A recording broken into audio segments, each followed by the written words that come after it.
Welcome, everybody. Thanks so much for being here. I'd like to take a moment to acknowledge that the land that we're meeting on is the traditional territory of many nations, including the Mississaugas of the Credit, the Anishinaabeg, the Chippewa,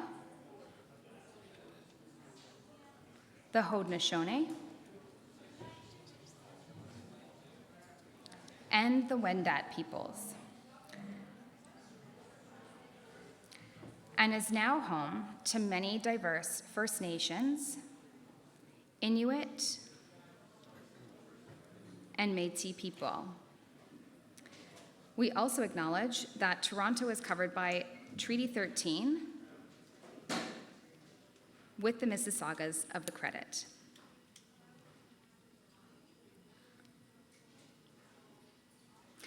Thank you so much for taking the time to join us today at the 2024 Annual TTC Public Forum on Accessible Transit. We have people joining us in person and also online via webinar. Welcome to all of you. So glad to have you here. I'm Denise. My last name is long and obnoxious. It's Sweedan O'Leary, but we're just going to keep it at Denise for tonight. I'm going to be your moderator for the event, and I work for a company called Lura. We're a neutral third-party facilitating company, and we do meetings just like this across the province and across the country. It's my job to act kind of as your director of traffic tonight for this event, ensuring just a little bit of order for a meeting like this. There's lots of people in the room, and you all have lots to say, and we want to make sure that you get your voices heard during the question period at the very end. The presentation and the discussion today will be closed captioned and also include ASL interpreters. Before I introduce the fantastic people that are up here with me, I want to share with you all of the ways that you'll be able to participate in today's event. We'd like to hear your thoughts and questions. That's the whole point. And if you'd like to share those with us today, there are 3 ways for you to do that. The first way, some of you have already picked up one of our blue comment cards. If you would rather not speak your question, if you'd rather write it down ahead of time, there are staff around the room who have blue comment cards. Those staff that have the blue comment cards, can you maybe stand up or wave the comment cards so that they know who you might be? Do we have staff in the room with blue comment cards? Not yet. Okay. If you have a comment that you want to make, we will find a way to get you a blue comment card. You also can raise your hand and be put on the speakers list, and somebody will come to you with a mic. And if you're online, you will also be able to ask your questions right into the chat box. And we can read it live for you. While you think about how to engage in today's session, while you think about how you're going to share your thoughts with us, I'm going to invite the TTC chair and board member, Jamal Myers, to share a few words with us.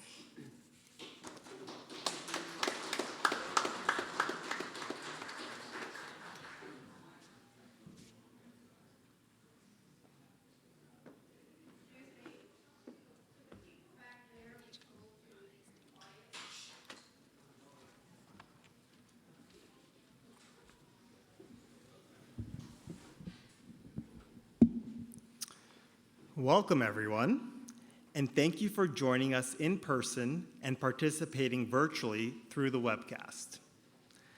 My name is Jamal Myers, and I am the City Councillor for Scarborough North, as well as Chair of your Toronto Transit Commission. I would like to acknowledge my fellow commissioners, some of whom are here today and those that are watching on the live stream. Vice Chair Joanne De Laurentiis, Councillor Paul Ainsley, Councillor Stephen Holiday, Councillor Josh Matlow, Councillor Chris Moyes, Councillor Diane Sachs, Commissioner Fenton Jagdeo, Commissioner Leanne Kim, and Commissioner Julie Osborne. I would also like to acknowledge Anita Dressler, the 2024 Chair of the ACAT, for her leadership for the 2nd consecutive year.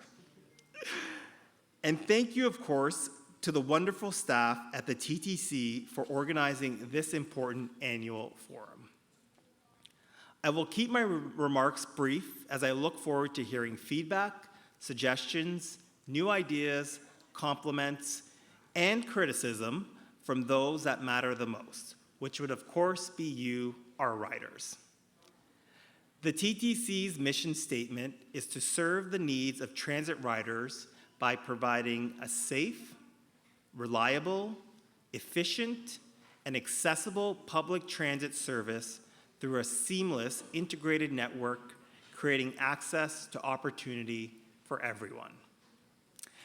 The TTC is committed to its goal of building a barrier-free and accessible transit system in accordance with the Accessibility for Ontarians with Disabilities Act, also known as the AODA.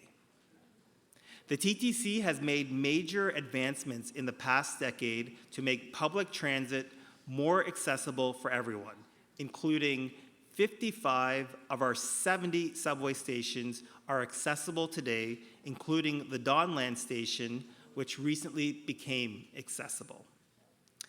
The Glenclaren and Castle Frank stations will be accessible later this year. Work is ongoing in the remaining 12 stations, and they will all become accessible by the end of 2026. And the TTC is working hard to ensure the final station, Old Mill, is completed as soon as possible. Many exciting things are happening across the TTC, including upgrading station and vehicle designs, improved signage and wayfinding in subway stations, and much more that you will hear about this evening. Wheel-Trans is approaching the last leg of its 10-year strategy progress. Progress is being made on many fronts, including new vehicles, enhanced travel training program, and upgraded technology to improve the customer experience. Before I pass the microphone back, I would like to take a moment to share my commitment to building a better, more reliable, and equitable TTC. Because what we do at this organization is truly integral to how we do as a city. I am the first TTC chair to serve as chair of the Toronto Accessibility Advisory Committee simultaneously, and I don't take my role or my responsibilities lightly. I'm dedicated to doing my part to make the TTC a better, more equitable, and accessible transit system for everyone. And so, to everyone here in person and to those watching online via our webcast, please participate. Ask questions during the Q&A session or through the chat function on the website. The TTC recognizes and values the diversity of our riders. I'm looking forward to hearing your ideas and feedbacks this evening because your opinions are crucial in making the TTC an accessible transit system for all customers. Thank you and have a good evening, everyone.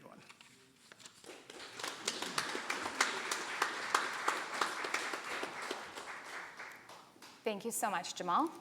Now we're going to play you a video message from TTC's interim CEO, Greg Percy. Hi and welcome. I'm Greg Percy, the TTC's new interim CEO. I want to thank you all for joining us tonight, whether you're in person or like me, you're joining online by the live webcast. The annual Public Forum on Accessible Transit is an important event for the TTC. This is where we hear directly from our most important stakeholders, you, our customers. Thank you also to TTC Chair Jamel Myers and the TTC board members in attendance tonight, as well as ACAT Chair Anita Dressler and members of ACAT. And thank you to all the TTC staff, especially those who've been working hard behind the scenes to make tonight possible. Thank you for all that you do. Have a great evening. Great. Now I invite TTC's Chief Strategy and Customer Service Officer, Josh Cole, to share a few words.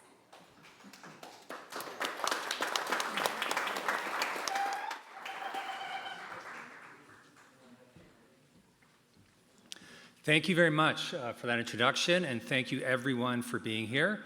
I want to thank, of course, TTC Chair Jamal Myers and TTC ACAT Chair Anita Dressler for them being here and for their leadership. It's much appreciated. I can't underscore how important ACAT is to the TTC. They are persistent advocates. They continue to advocate for people across this city, and their advocacy has made tangible changes to the way we deliver service. So thank you, Madam Chair, and certainly to all the members who are serving right now, and many who have over the years. Incredibly important role that's played. I also want to thank all of you, of course, for being here tonight. I know that everyone has busy lives, and being here is super important, but so many people in this room are staunch and strong advocates for accessibility and for the TTC. And so we thank you for pushing us and for holding our feet to the fire, and maybe Emily will even give us hell a little bit later tonight. And I think that that is important for us to hear because we learn from you, and I think we are better because of you. So thank you all for being here, and thank you for your continued advocacy. As Chair Myers mentioned, we've made a lot of investments in our transit system, and we continue and hope to make more and more. And those investments are intended to make a system that is accessible for all. And we could talk about the millions of dollars spent or the new programs introduced, and I think that we want to be more ambitious than that. And so while we, of course, have to meet our statutory and legal requirements, the true requirement we want to meet are the ones that you need from us. And so that's the standard we want to work to at the TTC. And I know that everyone here in this room who worked, of course, so hard putting this night together, but the women and men who every day at the TTC go above and beyond, I know that they want to create a service for you that meets your needs, not as just checking a box to meet our legal requirements. And so that's our ambition. That's where we want to get to. We can only get there with you. And really, we ultimately want to get to the place where we have a system that you want to be on, that you choose to be on. And I think that's when we know we're kind of meeting that level of success that we need to see. And so with all of you, we hope to continue on that journey and get to that point. I think it's probably never going to end. And so thank you again for being here, of course, but more importantly, thank you for being our customers. It means the world to us. Thank you so much, and I'll talk to you later tonight and here to answer any questions.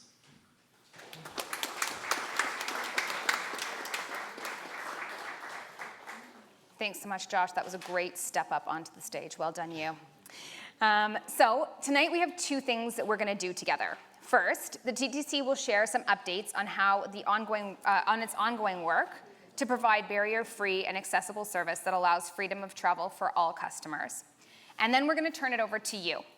We want you to ask your questions and share your feedback and suggestions about the TTC's conventional and specialized transit services and the accessibility initiatives that the TTC has underway. For the updates part, we're going to hear from the following TTC representatives. We have Anita Dressler, we have Matt Haig, and we have Cameron Penman. Anita Dressler, as you've heard, is the chair of the Advisory Committee on Accessible Transit. Matt Haig is the manager of customer policy, and Cameron Penman is the head of Wheel-Trans. And then for the feedback part, some of you have already submitted questions ahead of time, and for those of you present, you will use the three methods that I already described: the comments cards, the speakers list, or the webinar chat. And if you want to fill out a card during the event, during the presentations, you can put up your hand and one of our staff will bring you one of the blue comment cards to fill out and hand back to them. For those online, feel free to pop any questions that you have into the chat throughout the presentation, and we'll get to them as we move through the question period. First up, we have Anita Dressler, 2024 ACAT Chair, and she'll provide an update on the ACAT priorities. Thanks. Thank you. ACAT, the Advisory Committee for Accessible Transit, represents the needs and the concerns of TTC customers with disabilities and seniors. We advise the TTC board and the TTC staff on many issues. We consist of 15 members and 4 additional pool members to fill in if a member resigns or leaves for any other reason. We have 4 subcommittees. Some of the highlights from these committees in 2023 and 2024 include communications, Discuss topics such as closures and diversions, an e-paper pilot for digital service regarding information at stops, signage, and newsletters. Design Review Committee. Discuss topics such as the AODA, which is the Accessible Ontario Disability Act, design of public spaces standards, and recommendation review. Bus stops, design standards, and the Scarborough Subway Extension Station design and their elements. Service Planning Committee. Discuss topics such as accessibility and service plans, third-party entrances, connections, accessibility features, and accessibility considerations for winter maintenance. Wheel-Trans Operations Committee. Discuss topics such as the mobile apps, re-registrations, Presto machines, and service to High Park. How to engage with ACAT. ACAT has monthly meetings. They're held on the last Thursday of every month. They're open to the public, virtually and in person. The Microsoft Teams link is on the TTC website. Public deputations and correspondence are welcomed. Get in touch with us at acat@ttc.ca or phone 416-393-4111. How to become a member. ACAT recruits 5 new volunteer members and up to 4 pool members every year. The next recruitment cycle is in the spring of 2025. Please refer to the TTC website for more information on the recruitment process. We thank you, and like I said, please do deputations or send correspondence. We respond all the time. Thank you.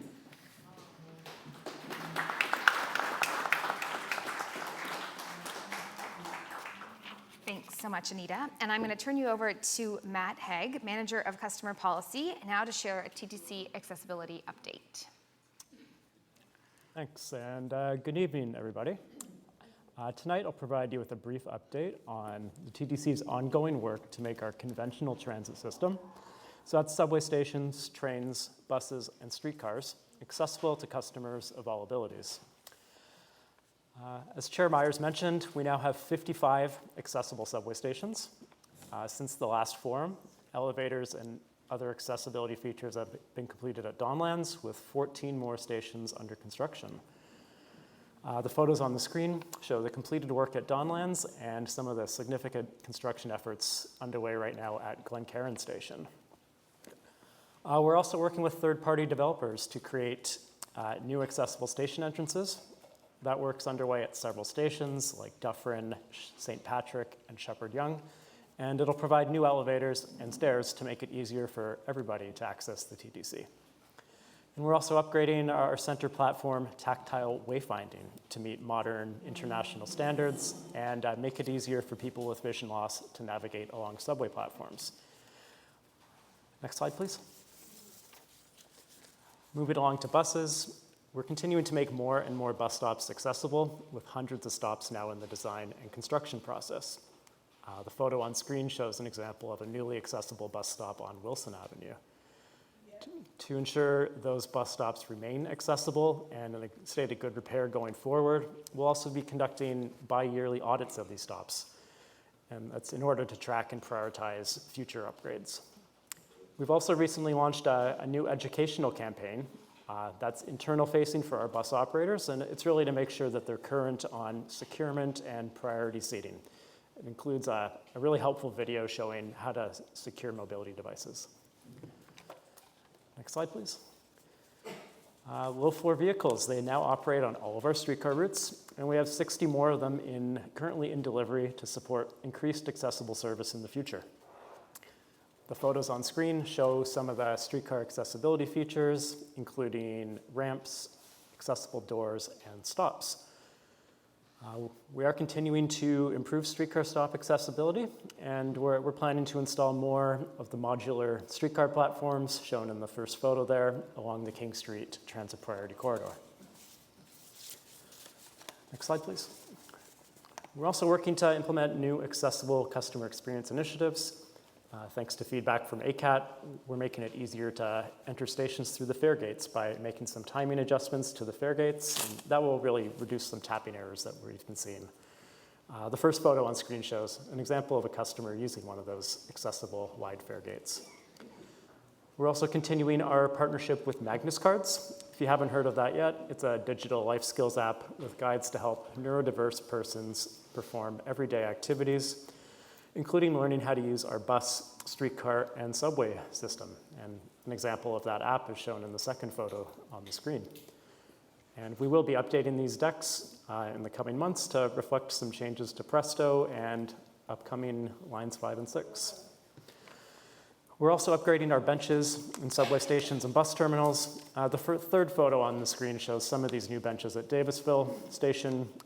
They have back and armrests, and they're just generally more accessible than the benches they're replacing.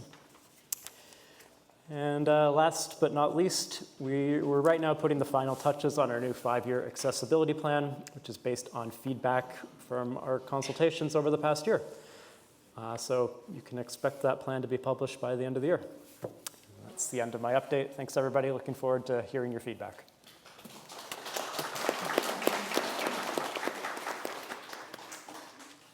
Thanks so much, Matt. I would like to turn it over now to Cameron Penman, head of Wheel-Trans, who will share the Wheel-Trans 10-year strategy update with you. Thank you, Denise, and good evening, everyone. It's an honor to be here tonight. Always really enjoy hearing your feedback. My name is Cameron Penman, and I'm the head of Wheel-Trans. Stand and identify yourself. Why don't I take the podium? How about that? Thank you. Thank you. Thank you. Very welcome. I'm going to present an update on the 10-year strategy that Wheel-Trans has been embarking in. And as the chair announced, we're just kind of wrapping up things over the next few years on that. So in 2017, as a direct result of legislative requirements under the AODA, eligibility for Wheel-Trans became available to any customer with a disability that impacted their ability to travel on the conventional TTC. And 3 distinct categories of eligibility were introduced. First, unconditional eligibility. It's a customer with a disability that prevents them from using conventional transportation services. Temporary eligibility, a customer with a temporary disability that prevents them from using conventional transportation services. And conditional eligibility, a customer with a disability where environmental or physical barriers, conditions, limit their ability to use conventional transportation services consistently. Customers with conditional eligibility are able to travel using the accessible conventional TTC service when none of their conditions are present. This is known as family of services. There's a chart featured on this slide which shows that in blue, 48% of active customers have unconditional eligibility, 43% in red have conditional eligibility, and in gray, 9% have temporary eligibility. Next slide, please. On January 1st, 2017, Wheel-Trans introduced a new application process and eligibility criteria to comply with the AODA deadline to do so. A standardized re-registration process was established in collaboration with other GTHA transit partners. The application form with a 14-day acceptance period was implemented. This was done to ensure that all Wheel-Trans customers are equitably categorized during the re-registration process. Wheel-Trans customers who originally registered prior to 2017 have been re-registering under the current eligibility process for the last 6 years.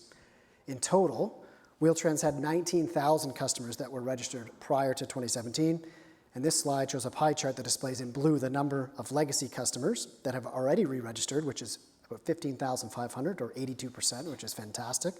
And in red, the remaining 3,500 or 18% that still need to re-register. Next slide, please. A key pillar of the Wheel-Trans 10-year strategy is family of services. Since 2017, we have been able to offer Wheel-Trans customers with conditional eligibility the ability to travel using family services, connecting their Wheel-Trans service to conventional bus, streetcar, and subway. Since 2017, we estimate that over 3.4 million FOS trips have been completed. Many support systems have been implemented over the years to help customers with family services travel, including introducing a scheduling system that automatically schedules an FOS trip based on customers' conditions, where they're traveling to, and the time they need to arrive. We have a robust travel training program, a family of services handbook, a family of services explanation video, and extensive employee training. This slide shows two photos, one of an individual who is visually impaired, sitting on a TTC bus seat with his white cane in hand, and the second, an individual in a power wheelchair, boarding a TTC subway train. So the TTC's travel training program's goal is to support and familiarize our customers with traveling on the conventional system using family of services. We have various types of training that are available. We have one-on-one route training, virtual and phone training, station and vehicle orientation, fixed route training, and customized training is available based on individuals' needs. We also just introduced a Train the Trainer initiative for organizations supporting persons with disabilities. You can sign up for travel training by emailing traveltraining@ttc.ca or by calling 416-472-2393. This year, the TTC's travel trainers, who we have here over here, if you want to speak to them tonight, I know you've been speaking to some of them earlier, they've assisted over 100 customers already this year, and we've completed over 1,000 travel training sessions since 2017. And we now have up to 4 travel trainers, which is fantastic. And thank you to the board's support and the chair specifically for that. This slide shows a picture of an individual in a manual wheelchair in front of a TTC bus. In order to be responsive to our ever-changing customer needs, it was essential that the 10-year strategy focus on modernizing the service delivery model we have. Some highlights of the improvements we have seen in this modernization are our improved call response times and reduced call wait times, improved on-time delivery of service. We have a mobile app with vehicle tracking now. We redesigned the app and the Self-Book website to allow for family of services scheduling. We have increased on-demand service availability. We have the ability to provide spontaneous and equitable service, which meets the customer's eligibility criteria. And we're just in the process right now of updating our phone system and our automatic vehicle location system. This slide shows a customer with a visual impairment sitting on a streetcar with her service animal lying on the ground beside her. Wheel-Trans launched its mobile app last year on September 25th. It is available for both iOS and Android users. A total of 66,000 trips have been booked through the app since launch. That's 3% of all trip bookings now are on the mobile app. And this slide shows a picture of the Wheel-Trans mobile app icon, which is a red background with the blue outline of an accessible bus. Next slide, please. The Wheel-Trans fleet now includes the accessible and spacious 7-meter ProMaster bus, which is designed with a flexible configuration to meet the needs of both ambulatory customers as well as those with wheelchairs and scooters. The TTC received its first pilot vehicle in September of 2020, and it was reviewed by ACAT in October of that same year. We now have received 137 of the 138 buses, and the last one will be delivered later this month. And this slide shows a picture of a parked 7-meter bus. Next slide, please. And lastly, in November 2020, a contract was signed with TELUS Communications to handle overflow calls for Wheel-Trans reservations to reduce peak and average call wait times and abandoned calls. Average call wait times have dropped from around 30 to 60 minutes back in 2019 to under 2 minutes in 2024, as depicted on the chart in the slide. Today, when a customer calls the reservations line, they can expect on average a wait of less than 2 minutes and to have their complete booking needs met in 4 minutes. That concludes my update. Thank you, and I look forward to hearing your feedback.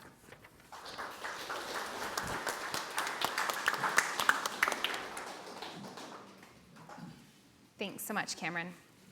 All right, so now it's your turn. We have just about an hour and 15 minutes for the open forum, and we want to hear your thoughts and your feedback and your suggestions for possible improvements to the TTC systems. Along with the 3 speakers that you've already heard from, I'd like to invite a few new I'd like to introduce you to a few new faces that are up here to help respond to your feedback. And those folks that are up here are Malik Tanwir, Head of Stations, Shakira Narain, Chief of People and Culture Officer. And those are our 2 new faces up here. Like I said, I'm going to be a bit of a traffic controller this evening for tonight's event. So let's talk about how we're going to do that together. If you remember, there's 3 different ways to ask your questions. You can fill out a blue card. We already have 14 of them that we can read out loud for you. You can put up your hand while sitting in your seat and somebody will bring a mic over to you. And if you're online, please use the chat function to submit your comment or your question, and we'll read it out live. We'll read it out loud live here in the room, and the folks on the panel will respond to you. Just a reminder that there's lots of you with lots of things to say, and there isn't a ton of time. An hour and a half goes by pretty quickly, so please keep your comments very brief. The rule of thumb is about 1 minute if you're asking a question or making a comment. And I know that many of you have personal experiences with the system. You have different things that have happened or different things that you want to talk about. And I really like to encourage you to focus on general comments and questions about the TTC in general. So not your personal experience, but just general things about TTC. In my role as traffic director, I promise I will not blow a whistle at you. It's pretty loud for a room like this. But in order to help keep us on track, if I feel like your question is going on for a little bit too long, I will raise my hand. If you can't see me raise my hand, and if you're not sort of moving along, then I will use my voice to remind you to kind of wrap up your question. And this is just so that everybody in the room has a chance to have their voices heard. Once you've made your comment or asked your question, please try not to interrupt the person who's responding to you. It's hard for the interpreters, and it's hard for us to pick up the sound properly if you're trying to speak over the person who's responding. So wait until they're finished, and then you can have one follow-up question for the panelists or one clarification from the panelist. If you have further follow-ups, I'd ask that you go back into the speaking queue, just again to make sure that everybody in the room gets an opportunity to speak. I also just want to let you know that the people with the mic are not going to be handing you the mic. They will hold the mic for you, and then they can move it to the next person. We do all of this to ensure that everyone has a chance to ask their question and for their comments to be heard in the room. We'll rotate between live questions, blue comment cards, pre-submitted questions, as well as online questions to ensure that everybody who's participating in tonight's event gets a fair opportunity to engage. Please be mindful that everybody has thoughts and questions, and let's make sure that we're leaving space for others. If you don't have a chance to ask your question or make your comment this evening, you can do so following this event, and I'll provide you with more information about how to do that at the end of the event, so you don't have to remember it the whole way through. Answers to the questions that are asked here tonight will be posted online shortly after the event, so you can go back and read the answers to the questions. And this will include questions that were already discussed, as well as questions that we didn't have the opportunity to address this evening. So any questions that are asked after the event will also be addressed in those comment pages. So let's start with a question in the room. If you have questions and you would like to speak, please put your hand up and we will have a mic runner come over to you. I think we've got Emily here in the front.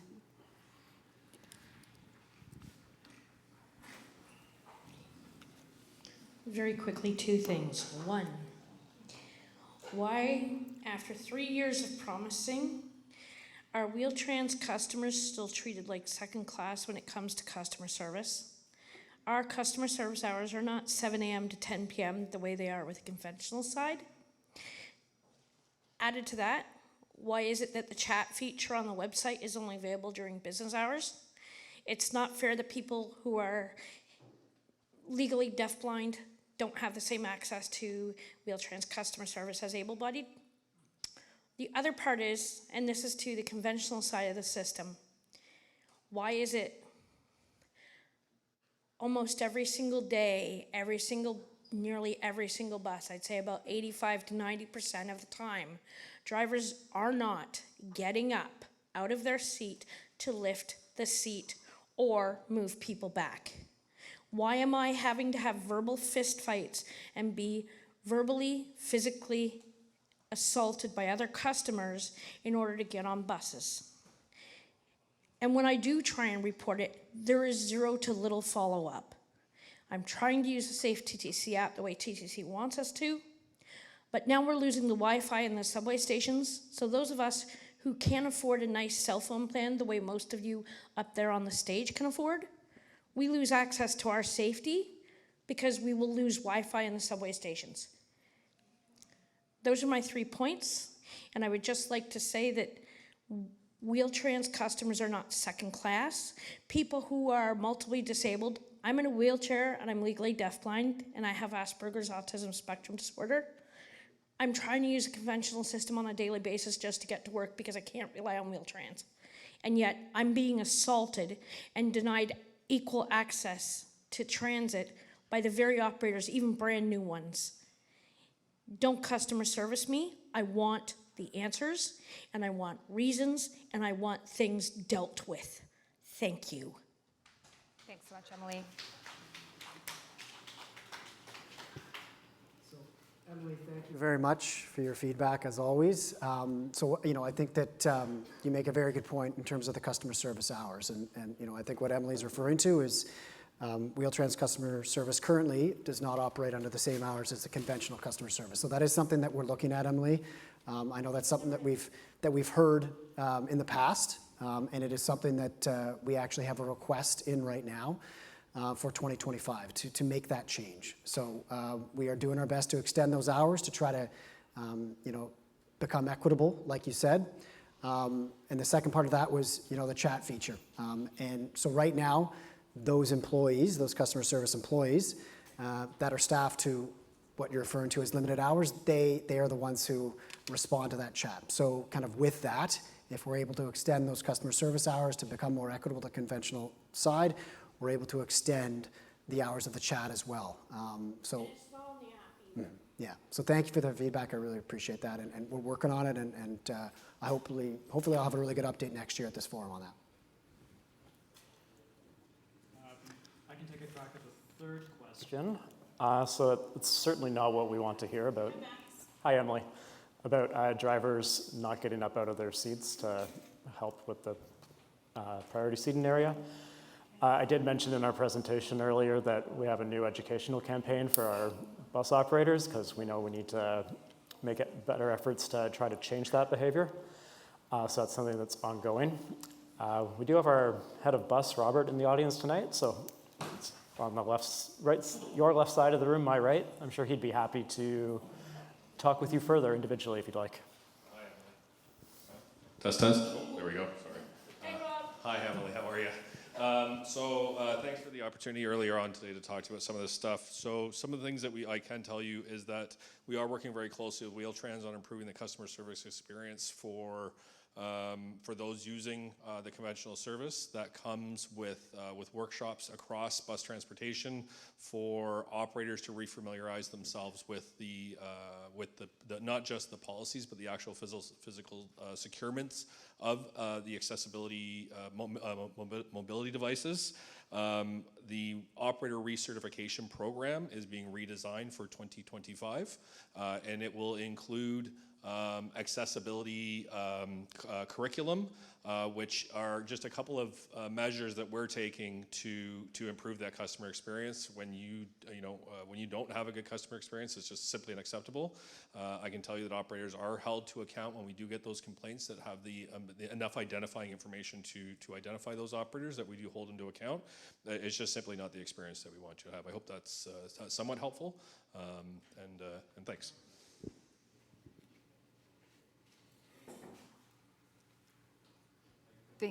Thank you so much. Do we have any other? Yeah, we'll get you a mic. I want you to keep it short, though, Emily, please. 30 seconds. So my rebuttal is simply this. I'm holding you guys accountable, and I'm holding your feet to the fire. And if I don't see changes in the next year, including where this location is, because this location sucks for those of us with disabilities using conventional, and it's very difficult to get here not using Wheel-Trans. But other than that, I'm holding your feet to the fire. I'm watching you because I'm fed up with having anxiety attacks just trying to get on my local bus route. Thank you. You were under 30 seconds. Thanks so much, Emily. And we've got a couple comments here at the front. Yep, absolutely. Oh, I find the suspension on the vehicles not very good, and I feel every bump. And if you suffer pain, chronic pain or arthritic pain, it makes for a really uncomfortable ride. And I want to know who manufactures the TTC vehicles and where, what country?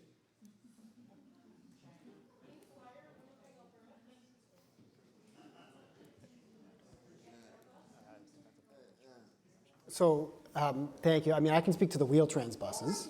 Are you referring to Wheel-Trans or are you referring to the conventional buses, ma'am?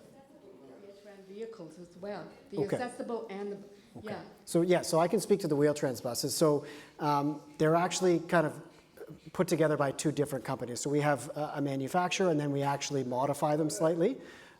So, you know, the ProMaster is the type of bus. We have heard in the past, especially the 6 meters, so the shorter version, that the ride is a bit bumpy at the back. And so that's something we have addressed with our maintenance teams. We're still working on it. So if you're still experiencing that, we'll go back and we'll double up our efforts to try to make it more comfortable, that ride. And I'm sorry you're experiencing that, but definitely a good takeaway that we can go back to our maintenance team and see what we can do.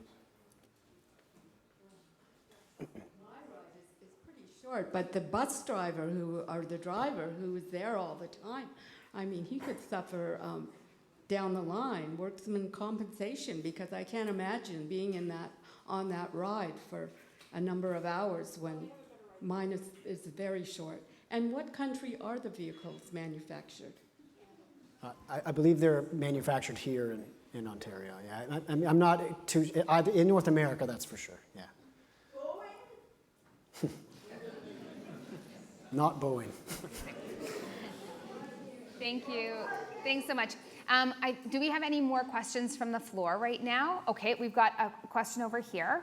Yep. Thank you.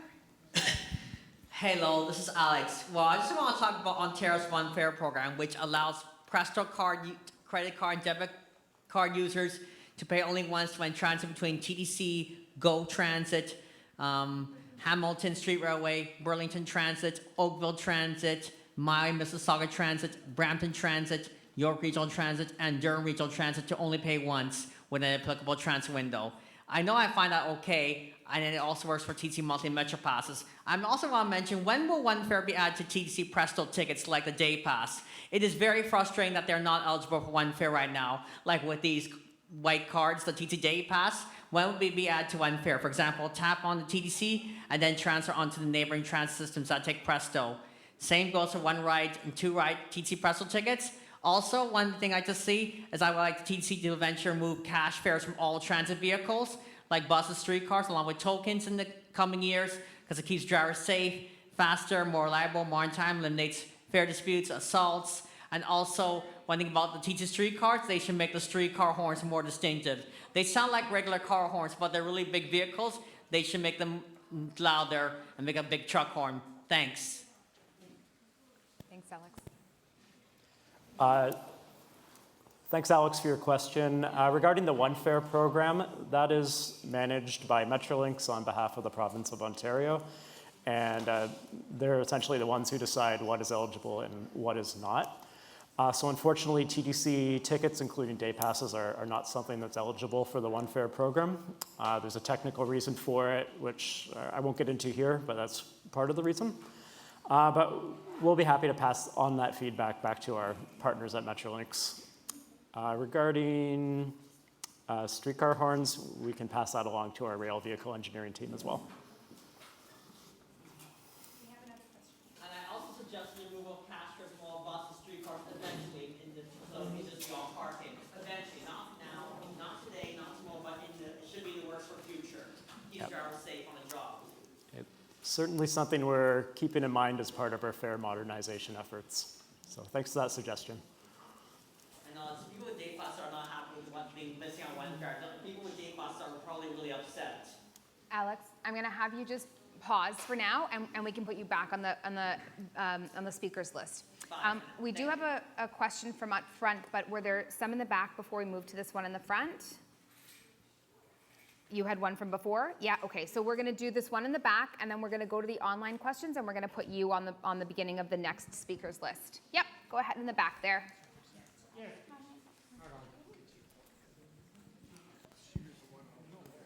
Hello? Oh, there we go. Sorry.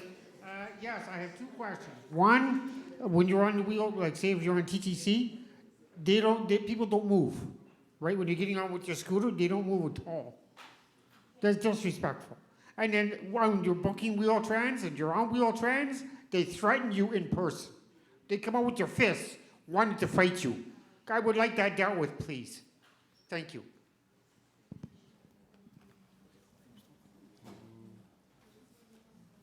So I can certainly handle the second question there. I'm really shocked and appalled that would ever happen by Wheel-Trans operators. So maybe we can have a conversation on the side afterwards and hear about your experience, because that is certainly not something that ever should be happening. So I apologize for that, and let's talk more and try to get some specific details. So I'm going to turn it over to Haley in the back. Haley has been moderating our online chat and also has some comment cards. So we're going to do 1 comment card and 2 online questions, and then we'll come back to the floor again. Thanks, Haley. Hi everyone, I'm Haley. I'm going to be reading out the questions that we're receiving online. So the first one is, why does a person who is blind and never getting their vision back have to reapply for Wheel-Trans? Nothing has changed. This is offensive and totally inappropriate. Some can't use the Family of Services program, and it is nothing short of an attempt at saving money on the back of a disabled and vulnerable community. The costs of the program are reasonable. So why are people being denied the service they have clearly qualified for in the past? And does the TTC acknowledge that if a previous registered Wheel-Trans rider is harmed or injured, it must bear responsibility? Okay, so thank you very much for your question. So, I kind of spoke to it briefly in the presentation, but I can maybe expand upon the re-registration process. So, definitely understand that it can be frustrating that someone, when your disability has not changed and you're being asked to re-register. The issue is anyone that applied for Wheel-Trans prior to 2017 did not have an eligibility. And so, the AODA dictated that we must have all of our customers have a defined eligibility, one of the 3 eligibility categories that, I mentioned earlier in my presentation. And so, we needed to find the most equitable, the fairest way to do that. So it wasn't equitable to just, make all of those legacy customers an unconditional customer. So that wasn't something we were able to do. So we had to come up with this process whereby those customers, those legacy customers, we're calling them, that registered prior to 2017, went through the same process as all of those customers that have since 2017. So I absolutely understand the frustration. We do have, our community ability liaisons and customer service reps available to support customers who are going through re-registration. I know it can be daunting, but it's a legislative requirement, and those people that registered prior to 2017 don't have an eligibility, and we need to categorize them into one. So that's the explanation behind re-registration. Thank you. Next question. Are there any more planned accessibility adoptions going to be taking place at Shepherd Young?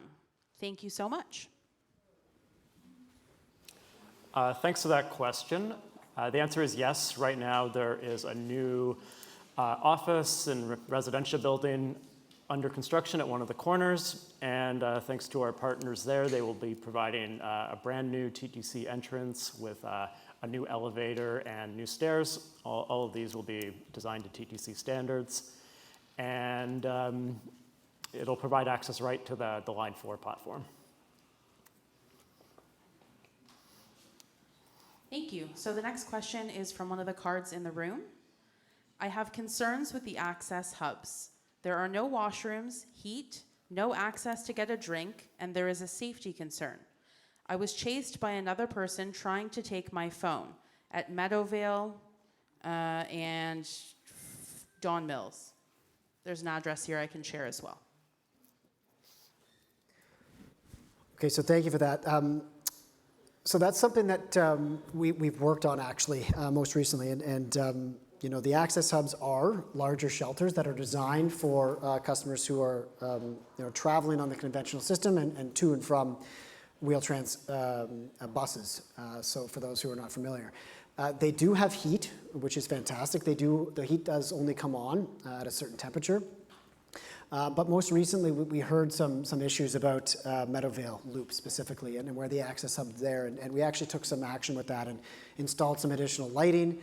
We actually have CCTV that's been installed in that access hub, so we hope that that's going to improve at least the optics and the perceived safety that's there. We're going to continue to monitor that, and it's important to get feedback, and it's something that we can look at other ones if Don Mills is that experienced. having that experience in Don Mills as well, that's something we can certainly look at. But we have made those changes at Meadowvale, and yeah, we hope that that's curbed a bit of that feeling. But if it hasn't, we can look at doing more.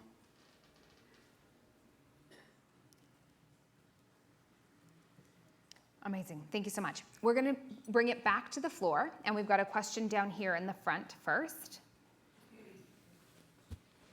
Thank you for your patience while I get my interpreter set up. Okay, one moment, please. Hello, everyone. My name is Alex. I have some feedback.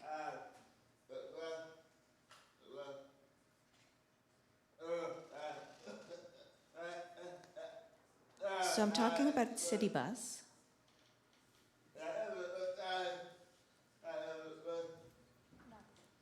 No, sorry, not the City Bus.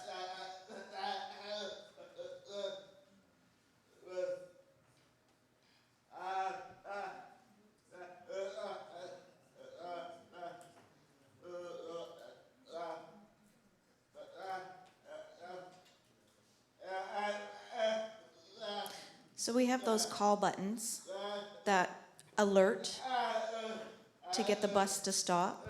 What I have noticed is that the yellow line, the yellow wire is really high up there. And I'm talking about specifically the older buses. And I thank you for your patience.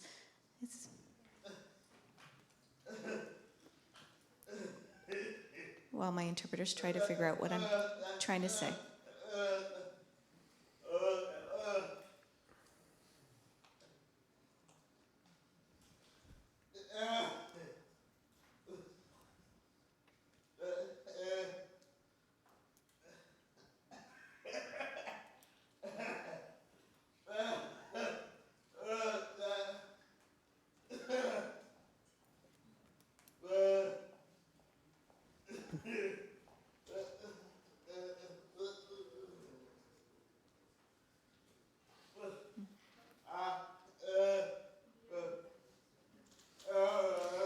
Again, am I talking about the call buttons and if they could be...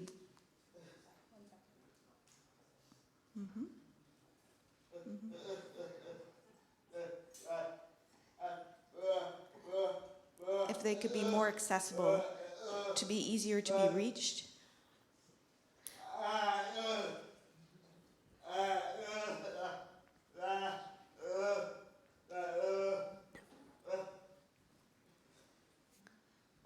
I've noticed in the newer buses that it's still not easy to push the buttons. They're hard for me to push. The interpreters are just clarifying.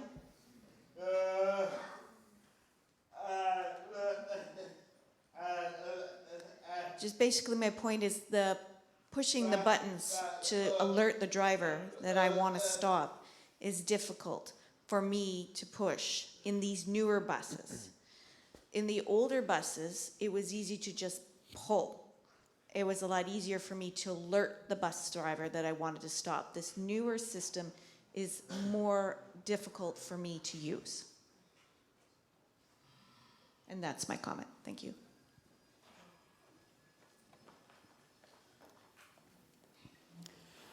So I can respond to that question. So the yellow pull cords are in a fairly specific location on the bus because they can't interfere with the emergency exit windows of the bus. So it does make it a bit challenging to locate them lower. But that is a good point, and some of the buses have a yellow cord. Sorry, Matt, speak up a little bit. Oh, sure. So let me repeat that. Yeah, so the yellow pull cords, they're located where they are because we don't want them to interfere with the emergency exits, just in case something goes wrong. But we can pass that feedback back to our bus engineers to see if there are any improvements that could be made to their location. And at the same time, we'll pass along that feedback that the buttons are hard to press because it's the opposite of what we would like to hear. We've recently been trialing some new buttons on our newest New Flyer accessible buses, so if they're not working as well as they should, I'm glad you brought that to our attention. So thank you. Thank you so much. And we're going to take another question from the floor. I think there's one over here on the side. Good evening to each and everyone. My question is, who is responsible for reservation? I'm fed up.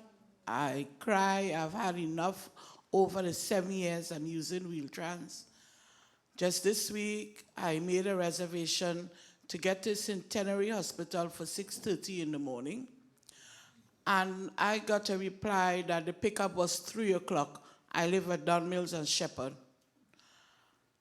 Then, when it's time to get home, I made a reservation for 9:15 a.m. No driver, no bus. And when I called TTC, they said that the reservation was for 9:15 at night. That morning, I tried to get on the regular bus with help. The drivers come by, and you're there with the walker. You have to basically try to balance and lift it up. Nobody is actually lowering or putting down the ramp. And to get the ramp down, you have to shout out, "Can I have the ramp, please?" That's not being nice. At least they have eyes to see. Or when you try to lift it off the bus, then the driver is going to say to you, "Do you want the ramp?" It's very hard as a disabled person or with a disability to try to use the regular public system beside the crowd that's crawling over you, not giving you a place. You have so many people in the red coats say that they're there to help and to line up and to direct, and nobody sees you as a disabled person to even step up and say, "Well, may I help you?" or "Can I help you?" And my last thing is, why can't the drivers for the vans and the other vehicles be dressed properly so I can identify who you are? You just walk up to me. "What's your name? What's your name? What's your name?" I don't know who you are. I can't see your identification. You don't have on a uniform.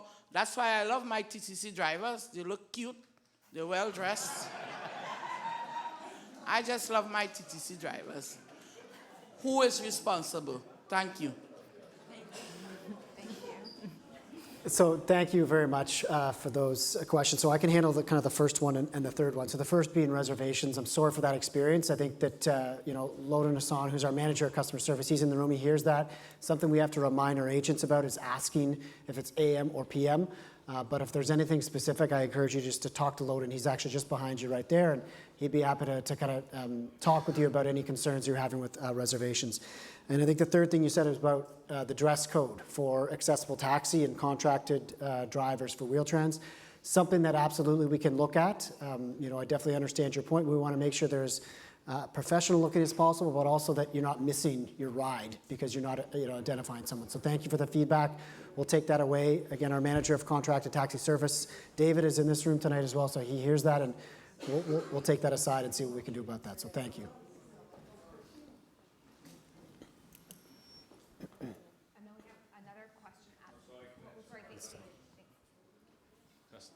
Test. Hi, sorry, I can answer the ramp question for you.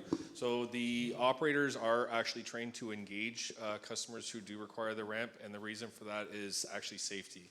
So if the ramp is deployed and folks are not aware that the ramp is going to be deployed, a customer could be injured by that, the customer who is intending to use the ramp or potentially using the ramp, but also other customers who may be walking by. So that's the reason why there's an engagement with the customer specifically to the ramp. That engagement should not necessarily be you asking for the ramp, but should be the operator offering you the ramp. So it could go either way. So just a little bit of context for that. Thank you. Thank you so much. And we do have another question at the back here, and then we've got, looks like a couple on this side. Great. Hi. This question is for ACAT. When you apply to volunteer with ACAT, you never receive an email or something letting you know that you haven't been accepted because there is the requisite, because of the requisite, or that you have been accepted. So there is no response. I think it will be good if you can say, no, we haven't accepted you because the requisite or whatever. So it will be good, it will be nice if they can answer the people regarding that. Thank you. Thank you very much. When people apply, it goes through a vetting system. Now, ACAT isn't responsible for the number of people that are vetted out of like all the applications that come in. At different times, it's been 300-400 applications, and then they have broken down to 14 interviews. So, saying that, ACAT can look at the fact that people should be responded to, that we received your application. Through the process, when we get this, there's a panel of 4 people, somebody from Human Resources, 2 managers, and the chair of ACAT, that we go through all the applications, and then we break it down to a lower amount that's manageable for interviews. So at that point, we would not be able to send out notices if you've been accepted or not accepted, because we haven't really reviewed it yet. I will promise you that we will discuss with staff if it is possible that the people that are rejected get a little note, thank you for applying. The ones that have been accepted for an interview, we do set a time, and it's an extensive interview, and we try our best to get the best people with experience and really dedicated to accessibility. We work very closely with staff, and we're very pleased to be involved with the people that we have. Cameron, etc., has been absolutely fantastic with us, plus others like Jeff and Matt and Shakira, etc., and many, many others. ACAT does go through a long, long process of their subcommittees dealing with every single issue that comes up with the TTC and Wheel-Trans. So it's very intense. The 15 members and 4 pool members are notified about interviews. It doesn't automatically get there. I mean, somebody could have been on a board or on the committee many years ago or just a few years ago, and their application isn't quite up to the standards of people applying. And we find that more and more people have more qualifications. So all I can say to that is, after the interview process, yes, I think personally that you should get some notification thanking you for applying, because it takes a lot of time to do the applications. If there's ever any other questions about it, please feel free to send it to ACAT at ttc.ca, or you can contact myself up to the end of December when my term is over as chair. And I'm sure whoever takes over would also want to respond to you. As Cameron said before, and so did Josh Cole and Jamel, that you're the customer. Like, we really want to know, and we work very hard to address all the things that come forward. So I apologize this year if you did not receive notification that you were not selected for an interview. But please, in the spring, try again. Okay? Thank you. Thanks, Anita. And then we're going to take, we've got, I'm not sure which one of you were first. You're going to do it? Okay. And then we're going to move to online questions. Ready? Oh, sorry, you were supposed to hold it. Hello, my name is Edward. Since I came to Canada, I've been using this system, TTC, and I noted that the system of TTC is behind, very, maybe 20 years behind.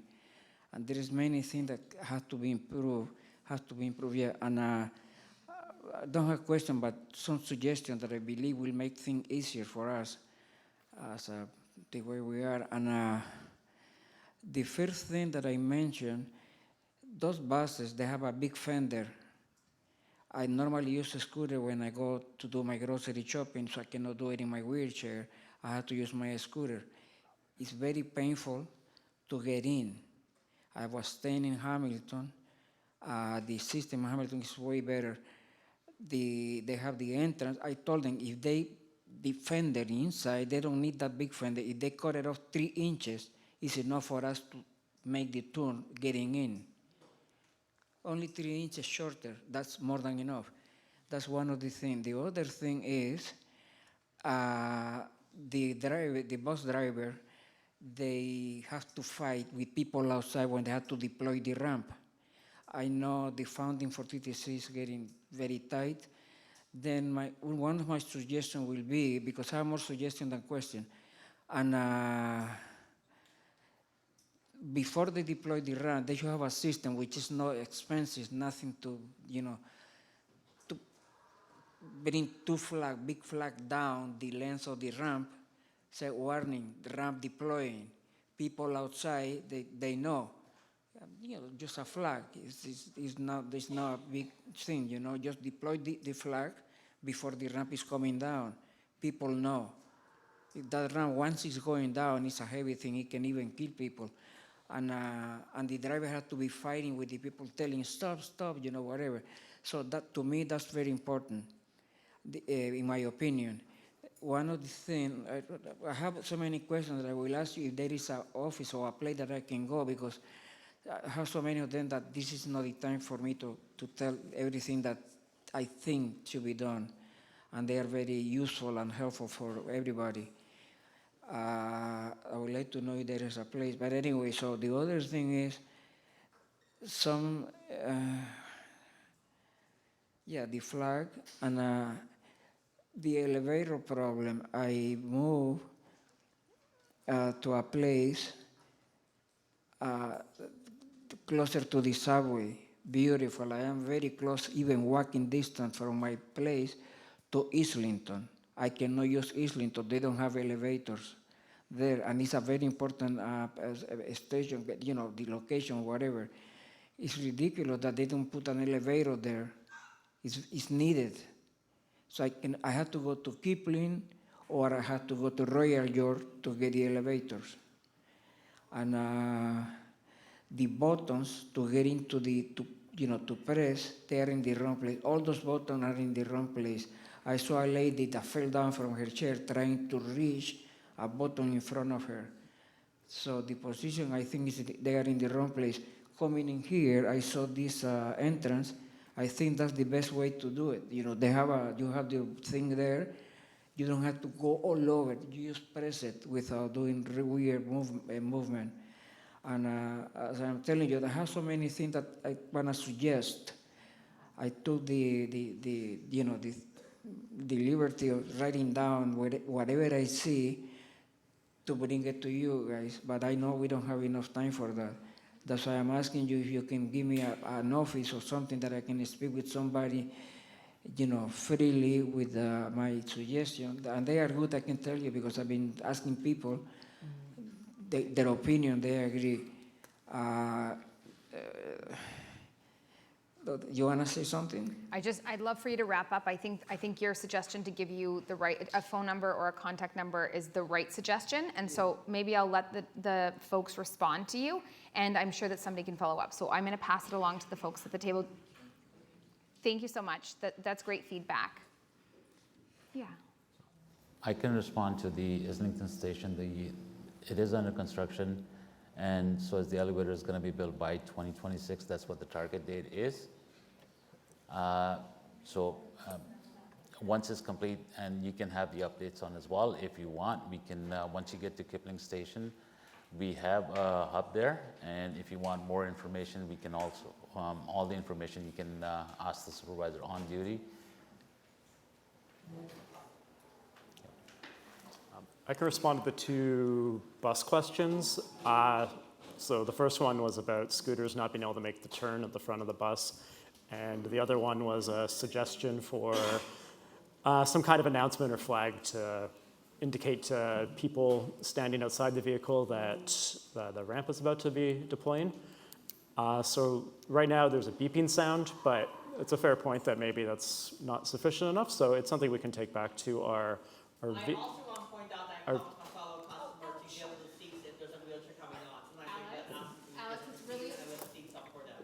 Alex, it's really hard to hear if you're talking over top of people. So please put up your hand, and I promise it's somebody. Yeah, and we'll put you on the speakers list for sure. Great. Thanks so much, Matt. Continue. Anyway, just to wrap up my comment there, we'll pass both of those suggestions on to our bus vehicle engineering team and see if there's anything they can do about either of those. And we'll follow up. There will be at the end, there'll be a slide that will show you how you can contact us. And I'm sure that there's a few customer service people in the room that can speak to you at the end of the event to make sure that you've got the right information. Thank you. Thanks, everybody. And we're going to take, I see your hand, and I'm going to just have you hold on. We've got some questions online. So you're next, and then I see you as well. And then I see you. Fab. Amazing. So we've got our next set, but we're going to take 3 online questions just because those folks are technically in the room with us, and we're going to take one of the comment cards. So we're going to go over to Haley. Thanks, Haley. Hi again. So the first question is, how does the TTC reconcile the need for universal design with the diverse and often conflicting accessibility needs of different groups, particularly when some disabilities, like cognitive or invisible disabilities, may require more tailored solutions than physical, auditory, or visual disabilities? Are there any plans to address the limitations of a one-size-fits-all approach, given the practical constraints of budget? That's a really great question. I'd say, sure, it's absolutely a challenge to try to accommodate the needs of everybody in a universally designed kind of way. We do have accessibility specialists on the TTC team, including Jeff, who's at the back of the room, as well as many other staff within the organization who work with accessibility matters as part of their jobs. We also try to follow the most current standards, so the CSA standards, the Canadian Standards Association. They have best practice standards that apply not just for mobility, but also people with vision loss, cognitive disabilities, et cetera. So essentially, we do our best to try to accommodate everybody to the extent that we can, but we're always trying to do better, so if there's any more specific suggestions, we're happy to take those. Thanks. So the next question is, why are we as TTC customers discriminated against when it comes to the King Street Priority Road? Most of my rides are with third-party operators.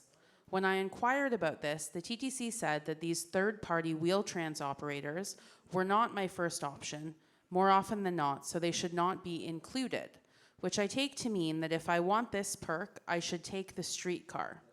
Is this not just another way the TTC is pressuring us onto the family of services? And then they cited the potential for misuse by these operators, assuming they are guilty of something they haven't done yet or may do. Further, then saying that there is difficulty for the TTC or the police to enforce the potential misuse. I don't know if they meant more than other vehicles' potential for misuse or something else. But what I don't understand is why is a significant part of the Wheel-Trans service being left out of this initiative, and how is this not discriminatory? Okay, so I can take that one. I don't know if I completely understand the question, but I'm going to take a stab at it. So yes, third-party operators contracted to Wheel-Trans are public transit providers. They have access to the King Street Priority route, so that they have access to that. I think maybe what's being intimated is that some of these contractors are taking advantage of that and then maybe using it when they don't have Wheel-Trans customers on board. Do I have that right, Haley? I think it seems as though customers using non-Wheel-Trans vehicles would like to be able to take advantage of that and are being told that they can't in the sedan taxis because the taxi drivers might take advantage. Got it, okay. I think. Okay, so that's good feedback, something we'll take away. I'll talk with David, our manager of contracted taxis, about that, and we'll discuss that. That's good feedback, so thank you. I'm not sure anything I can comment more than that now, but we'll take that away, thank you. Next question. I am a blind person and find it difficult to communicate with the drivers on conventional transit. I find it necessary to tap on the plexiglass to gain their attention. as I do not always get a voice response to my question when I have one.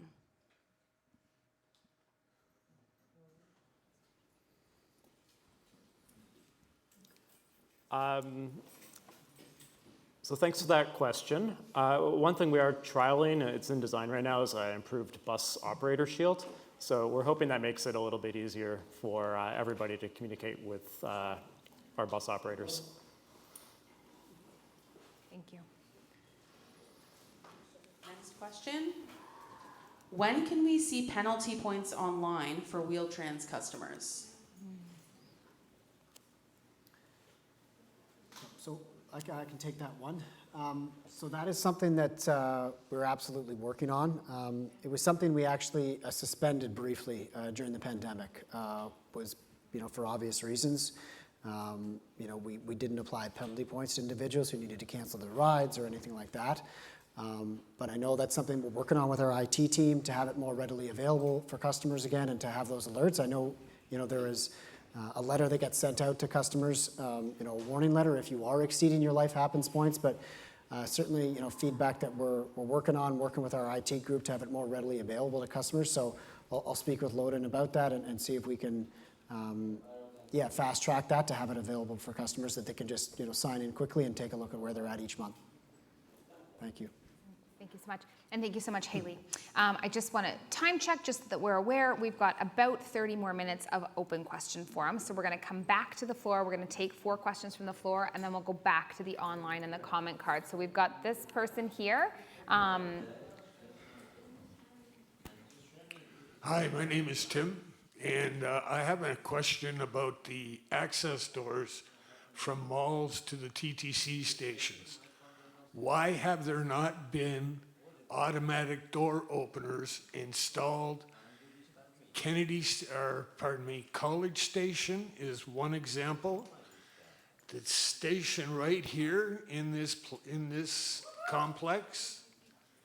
I walk with a cane. I find it hard to have to pull open the door. If I have my groceries with me, it's an impossibility. I have to rely on other people to open the door. I've discussed this with other people on the TTC workers, and they say, oh, this side is a TTC, that side belongs to College Park.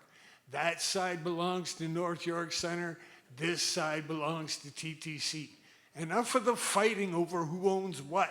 It's access to your stations. You want us to integrate into the regular system? Provide us with the tools so that we are able to do so, please.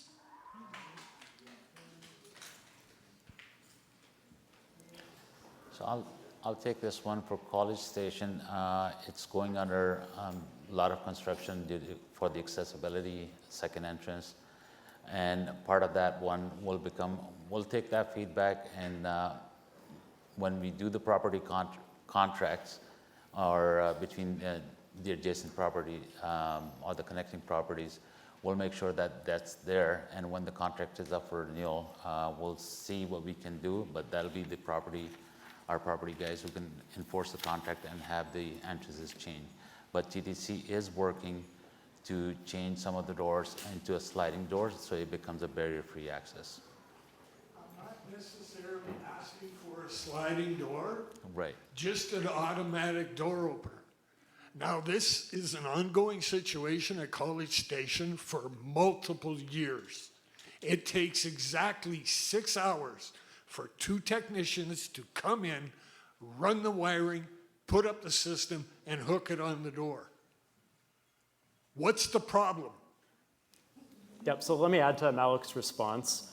You do raise a good point that right now we don't typically have accessible door openers on entrances that are not typically considered accessible, so they have stairs, but maybe we should. So I saw our head of property in the room earlier who deals with those concerns, and I know he just heard all your feedback there. My group will raise that with them, and we'll see what we can do. So you raised a good point about this building here. You're right. Our offices were here, so we're very familiar with that. And believe the other example was College Park, so we'll take that feedback back. Thank you. More than that, or just the two that I can pull up in my head right now, there's gotta be at least 20 stops that have that problem. Thanks, Tim. Tim, I'm going to encourage you to maybe take note of the email addresses or the phone numbers at the end. And if you can think more about the list, or even if you could write them down and give them to us by the end of the thing, we would love to take that back. I really appreciate that. Thanks, Tim. And then we had one over here, and then I have you down here. And then, okay, great. Let's go to you. Yep. Hi, my name is Lisa. So I'm going to go back to the application and appeals process a little bit. So I'm a new user as of like the last year and a half, and I applied. I had to have an assessment done, and albeit there was a lot of gray area, would I ever walk again was the pretty big question, and if I'd have my leg cut off. And they still gave me only a provisional approval. And then when the provisional approval was over, they canceled my eligibility completely with Wheel-Trans. So when I called to book my next trip, I wasn't even a customer of Wheel-Trans anymore. They did very cordially reinstate it, and now I was mailed out an application form, so I had to go back to my doctor, had to refill that out, get it back on the radar, and then now I have to also send in an appeals because I've got family services, and it's proving to be very difficult for a number of reasons. So I think one point is just that the application appeals process needs to be reviewed, and some of the management called me back from the call center agreeing that there's not very good communication around that, and forewarning when your eligibility is just going to go away. For that matter. The other thing, and I'm trying to bring up things that I've heard across the network with multiple users, one of the big things lately, and that I've experienced personally, is like a 1.5 to 2.5 hour transit ride in one direction for Wheel-Trans users. And as another lady said that sometimes it's very uncomfortable. Guys, I don't see any of you in a wheelchair, which is a good thing. However, when you have to sit down all day long, it's awful. And add another 4 hours sometimes to that and 2 hours at a doctor's appointment, that's the only thing you can do for that day. I had a woman literally, so maybe I can, she wanted to be here tonight, and it's maybe a good thing she wasn't, but she is almost in tears every day with Wheel-Trans because she ends up having to spend another 1.5 to 2 hours in one direction in most of her trips, St. Michael's Hospital, you name it. I mean, she's got daily appointments. And so I guess the question would be, what are you guys doing to cut down those wait times? Is that even making it up to your ears? And what can you do to address that and optimize your dispatch? And because I've heard it as well from drivers. They could be on the complete east side of the city, have to go to the west, and then go back for a pickup on the east. And meanwhile, there's somebody that's been there for 1.5 to 2 hours watching all of this happen. So. Handle all those. So Lisa, thank you very much. That's really, really good feedback, all of that stuff. So let me try to just tackle it one at a time here. So application and appeals. Yeah, obviously someone dropped the ball. Sometimes on occasion, we issue temporary eligibility to sort out, appeal issue, and someone dropped the ball. So I'm sorry, and I'm glad someone in management talked to you about that and confirmed that with you. Yes, on occasion, we may have to do a functional assessment or go through an appeal to make sure we get the eligibility right. So if you need anything going forward with the application process, Loden, the gentleman right there, Loden, maybe if you can just put up your hand. Lisa, if you want to talk directly with Loden, and he can make sure to walk you through it personally to make sure we get it right this time. So I apologize for that. Conditional eligibility, yes, it doesn't mean obviously you need to travel with family services. It's not something that's mandatory, so just keep that in mind. You absolutely have access to door-to-door paratransit trips as you wish. We have heard the feedback already tonight about the rides and the kind of the bumpiness of the ride, so I'll definitely take that back. The length of the rides, yes, we are hearing that. That is probably the number one focus of my management team in the last year is our ability to keep up with deteriorating traffic conditions in this city. And we have different things that we can do to control that. We have, settings, speed factor, how fast our vehicles get around the system. I can set certain parameters with on-time performance and whatnot. So we're working through that. We have a weekly committee that sits down and looks at all that stuff, reviews those stats to try to improve it. And I am doing my best and fighting for extra budget to make sure that we do have the correct amount of operators, and I have the amount of running time that I need to get around the city with what's happening with the city right now, and the fact that our vehicles obviously rely on those roads that are becoming more and more congested. So one thing that is coming up in the future that's going to be very helpful is we're looking at potentially opening a new facility in the West End. So that's going to help greatly if we're able to have additional vehicles in the west end of the city. The issue with operators traversing the whole city, as you said, will be improved. We can dispatch vehicles, obviously in each end of the city way more efficiently. So it's just, in the end, we pass that down to customers. So thank you for all that feedback. We're working hard on it, and we do hear that feedback. You'll hopefully see some improvements over the next year.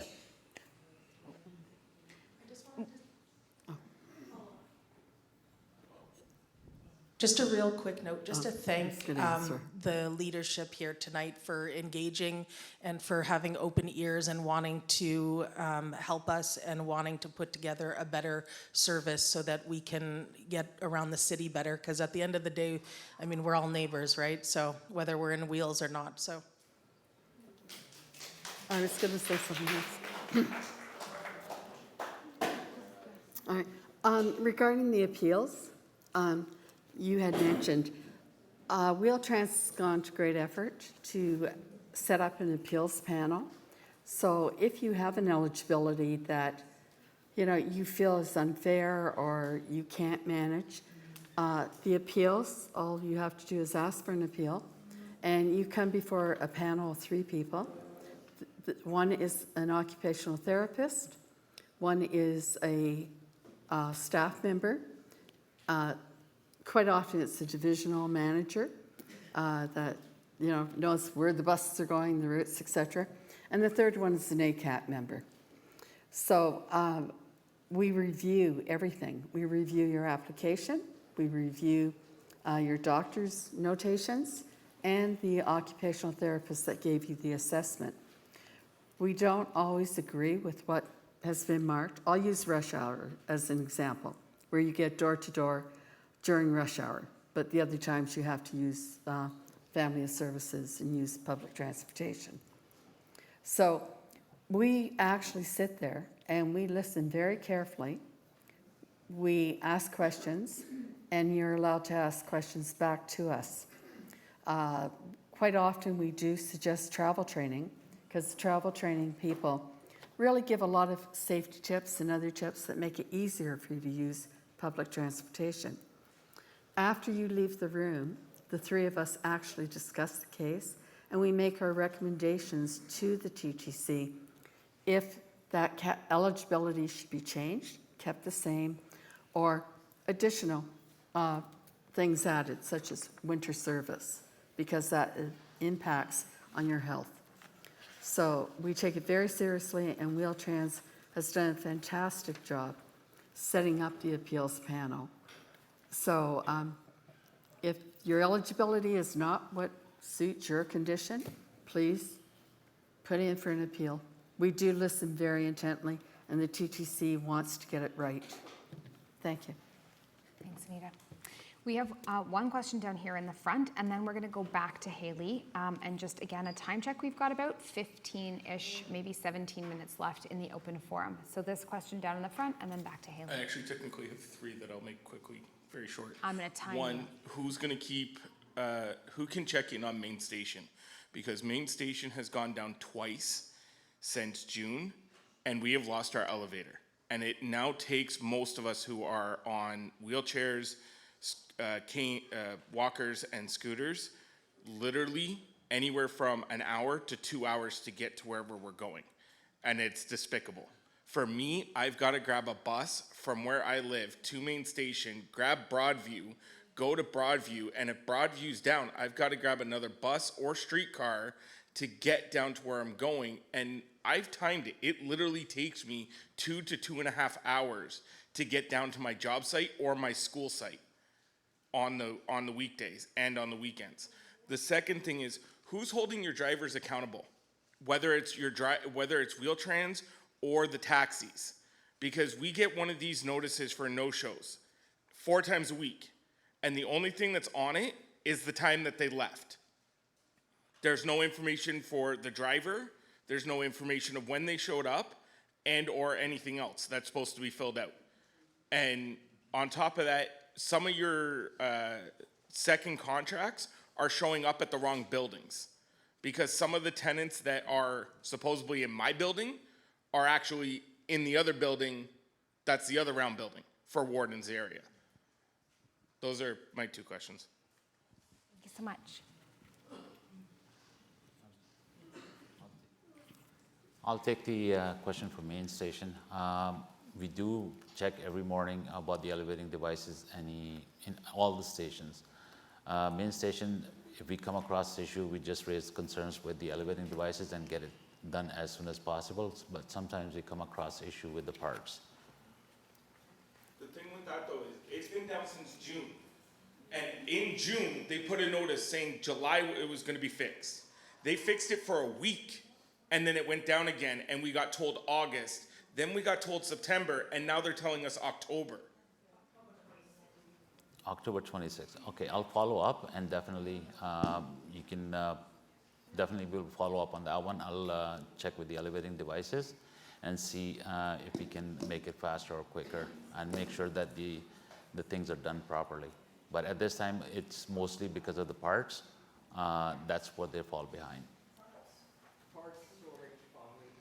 So I can handle the second part of that question. So just regarding, holding drivers accountable. So, Wolf, we do have GPS available in the vehicles. So it's something we can check. So when they're going to the wrong entrance and stuff, we don't necessarily need all the information, as long as you tell us, where you were and what time the ride was. The information on the time cards Yes. that they're leaving on our windows. Yes.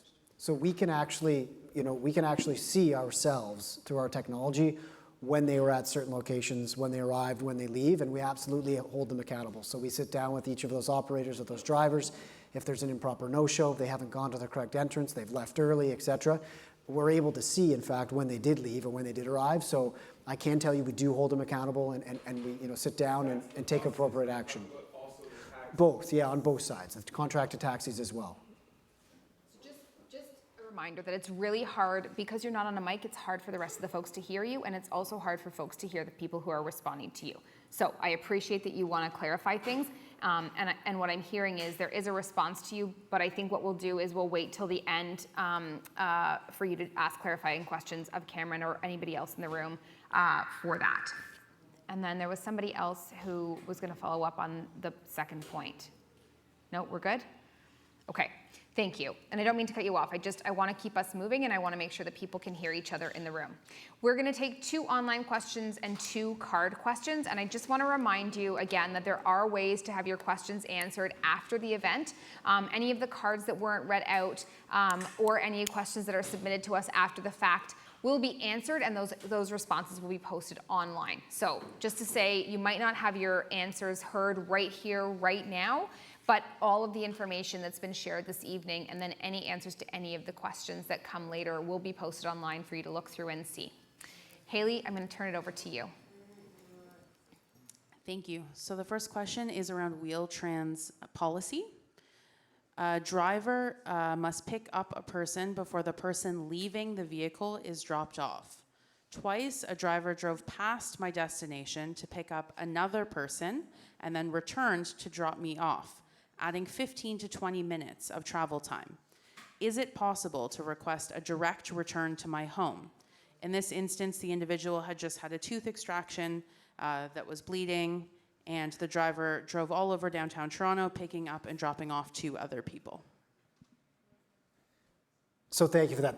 That really shouldn't happen, to be honest. Our scheduling system is designed for that not to happen. So if that does happen, we absolutely need to hear about it. So I encourage you to let our customer service group know. We can look at that specific trip and see what happened, because our scheduling system is designed to drop someone off if it's on the way before it picks the next person up. So there's a lot of fine tuning that we're still doing, and there's a lot of parameters that we have to kind of push and pull and to just refine it as best we can. We've been working on it for the past few years, but there's still room, and so that's an example where something obviously went wrong. So yeah, I would encourage you just to report those issues to customer service. We can look at it with the supplier of our scheduling software and our IT group, and we can maybe switch things around to rectify those things so they're not happening in the future. Next question is around the selection of this location. Why did we choose to host the event here?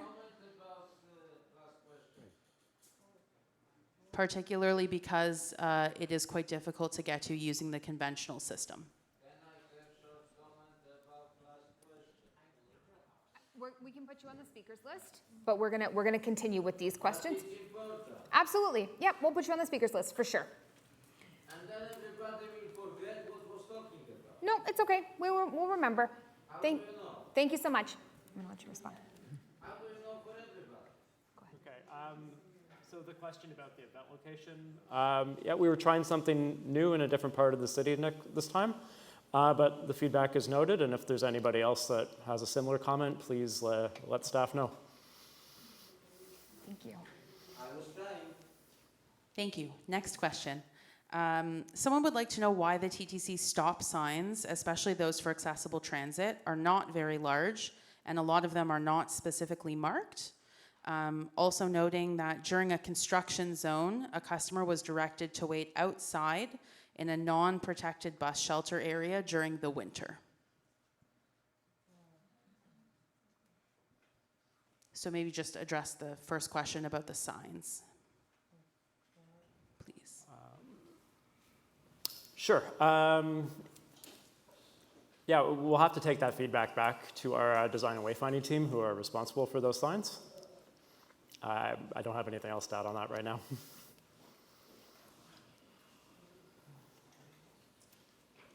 Okay. Haley, can you remind us of the second part, please? Yep, so a customer indicated that they were directed to wait in an area outside that was not protected during the winter in a construction zone. Right. So that's certainly a challenge we face. There's construction happening all over the city, and sometimes it's really not easy to provide a shelter, especially during winter. But it is something, if there's more specifics that can be provided, we can look into it further and see with the appropriate construction teams if there is anything that could be done to better locate those temporary stops. Thank you. So the next card also has two questions. Maybe I'll just ask the first one and then come back for the second. So the first is, when will the mapping system be able to map and give approximate arrival times for sedan taxis and minivans? So I'll take that one. So we're working very hard on that. There are certain providers that are online now on the mobile app, so you can actually track the arrival along with our buses. But we're working very hard, and within the next year or so, we hope to have everyone online, all of those accessible taxi providers. It's something that we know is very important. And we know that it's very much helps reduce the amount of no-shows that are out there and missed connections. So we're working very hard to get everyone online, stay tuned for that. Thank you. And the second question on this card is around certain destinations that are identified like a mission or a food bank. Why are they not given special consideration for people visiting those destinations? And also, why are sedan taxis used for two people, one of whom has a walker? Okay, so I can handle that. The first, that's good feedback. That's not something that we've done. It's difficult for us to prioritize certain destinations, certain trips. We try our best to be equitable. So what might be extremely important for one person may not be as important for the other, and so it is hard for us to prioritize, but that's good feedback with certain destinations that, like a food bank or something, so we'll take that away. And Haley, if you can just repeat that, it's a question about the capacity of a sedan taxi? Yes, around the use of sedan taxis when there are two people, and one or more of those people is using a walker. So yeah, there shouldn't be an issue. Two people should be able to fit, and then we should be able to store the walker, depending on the size of it. But, you know, a folding walker should fit in the vehicle and be able to transport two customers in sedan. So unless I had more specifics about that, it sounds like that's something that a sedan can accommodate.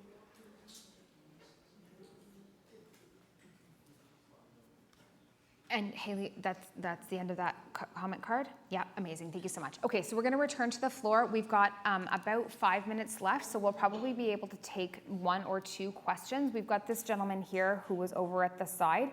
And so just because he wanted to ask that follow-up question, and we might have time for one more. Could we get somebody with a microphone over to this side here, please?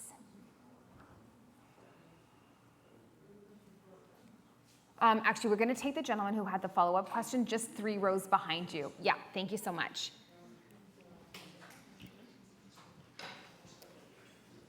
You have to hold it?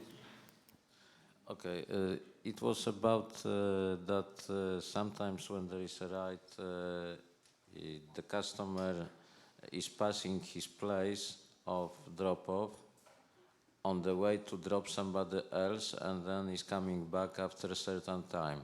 It's happening more often, but the drivers, when they asked why they don't drop somebody first and then go to pick up, they say they have to go this route because this is GPS, whatever, so they cannot swerve from the route. That's like design route. That's what I wanted to say. So yeah, that's true. The driver is assigned a certain route. They have to do those pickups and drop-offs in order. But yeah, it's an issue of the scheduling system. If it is doing that, you know, of course, there's a lot of shared riding that's happening. But what we want to do is ensure when we are sharing rides that, yeah, the pickups and drop-offs make geographic sense. And so if that's not happening, as I said, please do, you know, report that to customer service. We can look at that specific trip. And we can see if there's some sort of parameter issue or something happening that's causing that, because that type of thing shouldn't happen if you're driving right by your destination. Amazing. Thank you so much. I've got one question here, and just I see some more hands in the room, and I just want to remind us that we have 3 minutes left until the end of the forum, and I will give you information on how to continue to ask questions and continue to contact the folks that are up here to answer your questions. So we're going to take this question, and if we have time, we're going to come down to this question in the front. First, I want to say I am very grateful for Wheel-Trans and ACAT, as well as TTC staff who helped to make my life easy. But there are a lot of things that, like concerns that I have. When we book rides, Wheel-Trans knows if we're going to a hospital or if we go to some doctors, but they know when we're going to a hospital. Is there any way they can make some kind of concession to make sure that we get there on time? 2 Saturdays ago, I was going to North York General for an MRI. The driver, and I'm talking Wheel-Trans bus, he didn't come until about 35, 40 minutes after my pickup time. I just moved like from here to where that man is to peep at the front door to see if he came at Eglinton Avenue rather than Roehampton. He drove in and he drove out. And he was like 40 to 45 minutes late. Didn't leave a no-show sign. I got a call from dispatch or priority, wherever, I can't remember how it's done, saying that I just got a no-show. And I said, the driver never came, but when I came back from looking for him on the Eglinton side, I saw him driving out. I tried to yell at him, wave at him, he wouldn't come back. So then priority said they will send me a ride at 2:40. That other ride was like at 2:05, yeah. That they will send 2:40. The driver never came till 3:15. All the while, I am stressed out because I'm going to miss my appointment. And if I miss that appointment, I will have to wait till God knows how long. This Saturday gone, I had another MRI at the same hospital. And The driver came late, but I usually give a lot of time for wheel transit to get me to hospitals. So I would have still been early. But he didn't, he's asking me, what's the easiest way to get there? I can go a place 100 times and I still don't know how to get there. So I don't think it's fair for them to ask us how to get there or what's the easiest way. That really, upsets me. One more thing. I'm going to ask you to wrap up. We've got 2 questions there. We have one question about timing, making sure people get on time, and then we have another question about routes. Can we be quick about your third question? Okay, it's just an observation. Wheel-trans drivers come most of the time for me, just before that 30 minutes, when you can call priority line to say they're late. It can't be traffic that's keeping them and they come 29 minutes before, 29 minutes after your pickup time.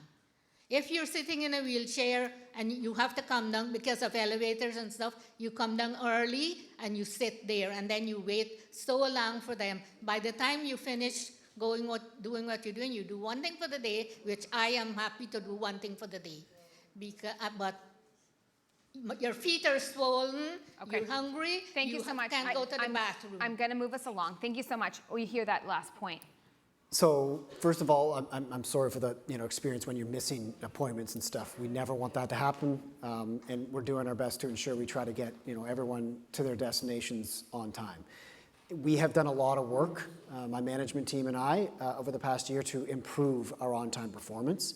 Probably the biggest efforts that we've put in, on anything over the past year, because we know how important it is to you, our customers, to be at your destination on time. We just introduced something that we didn't previously look at, was a rating of if you're arriving within 10 minutes.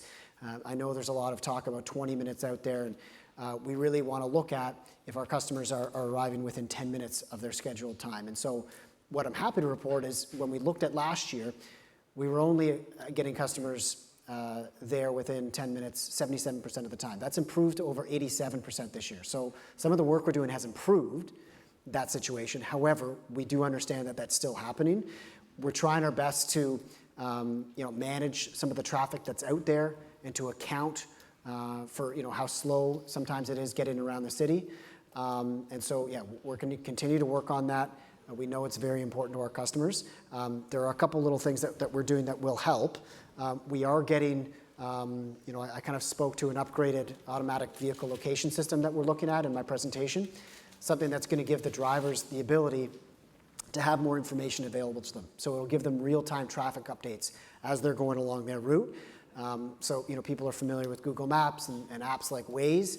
Our drivers will soon have the ability to have something like that they're able to kind of move around traffic a little better and to make sure that you're at your destination on time. So, we're working on things like that. We know how important it is to you, and stay tuned for improvements on that. You're welcome. Amazing. Okay, thank you so much, everybody. And I know that we could probably go on for hours, and there's lots and lots to say and lots of feedback. Luckily, the folks up here are really open to hearing your feedback, and I will tell you about how you can continue to ask your questions and to get responses, and also to share some of your personal stories to get resolution on specific incidents. So hold on for that. That's coming. I'd like to give an opportunity for the panel, anybody who's up here, to just give some closing remarks. We're going to limit them to 2 minutes as well. I'm going to hit the timer button, and I'm going to cut them off as well if they go long. And so I'm going to just we're going to just work our way down the table. Please do state your name and remind the room of your position. And you'll have 2 minutes, and then we'll pass it to the next person. And yours first. I guess I start. Okay. Anita Dressler, I'm the chair of ACAT. And as I said before, all of you, please, next spring, think about applying. For those that were rejected, terribly sorry, but keep trying, it might happen. And as the chair, I'd like to thank the dedicated members that do sit on ACAT. They spend hours and hours of going through material, presentations, discussions, and they try to make things better for you. All of us advocate for accessibility, and we are very, very fortunate that we have staff from the TTC, especially Wheel-Trans, that listens to us and implements whatever they can. And if it can't be implemented at that time, it certainly is ongoing, our outstanding list, and we eventually get to it. So for myself, I have to thank our members, and I have to thank Cameron, who's the head of Wheel-Trans, and all the other staff that we associate with. There's so many departments that I couldn't stop and do the list, or you're going to be here to next year. So please, if you do have questions, if you have questions of ACAT, you want to do deputations or send correspondence, please do so. We respond to every letter, and every deputation, we act on it. All right, thank you very much. Amazing, thank you. Malik? My name is Malik Tanwir. I'm representing station. I'm the acting head of stations. When it comes to stations, when you're traveling through stations, I know we have a lot of access equipment which make stations accessible, making seamlessly going through from station to the subway, from the stations to the buses to the streetcars. There are difficulties when it comes in maintaining some of the accessibility devices, comes to elevators or escalators. We do our best. Every morning when we start up, we make sure that everything is reported or been taken care of so you have a seamless transit. But if you come across any accessibility issues or any improvement, or you have any suggestions, please do let customers put it through customer service or put it through Wheel-Trans. We always try to improve, and we always try to make sure that everything that you're heard, and we take care of all the issues. Thanks so much, Malik. Shakira? Hi, good evening, everyone. My name's Shakira Narayan. I'm the Chief People and Culture Officer. You haven't heard very much from me this evening, partly because my role has a very internal focus with respect to our employees that serve you, and I want to say that we have a very strong focus on enhancing the culture around accessibility internally so that we can serve accessibility needs better for our external customers. Maybe something I can just highlight is from an outreach and recruitment standpoint, we are working hard on increasing our representation for employees that have disabilities, so we can be representative and relatable, of course. We do partner with various organizations that help provide us logistical and intelligent type of support so that we can enhance these initiatives. And further to that, when I was thanking you for all of your excellent questions and feedback, it's because we take that back to help train and keep our internal employees just aware of how to keep up great service and continue to improve and serve you. So thank you. Thanks so much, Shakira. Matt? Okay, thanks. Matt Haig, Manager, Customer Policy and Planning in our TTC Strategy and Foresight Department. Let me just start off my thoughts by thanking all of you, our customers.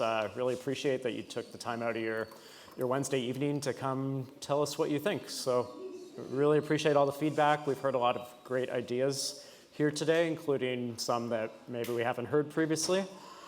So I mentioned earlier our 5-year accessibility plan. It's my group that's responsible for pulling that all together, and we're bringing it to our board of directors later this fall for approval. And we'll definitely be sure to consider all of the ideas we heard here today as we go about implementing that plan over the next 5 years. So thanks again. Thanks, Matt. So I'm going to get up here again.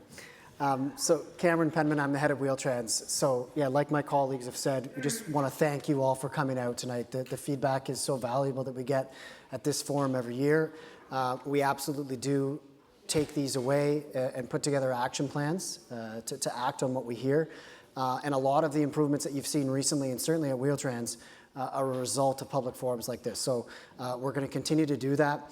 My team is dedicated to improving the customer experience at Wheel-Trans. We've got a lot of exciting things ahead still with the transformation program, with the final kind of 2 and a bit years left in that. So I look forward to delivering those to you, our customers. And again, thank you for coming out tonight, and look forward to hearing from you again in the future. So thank you.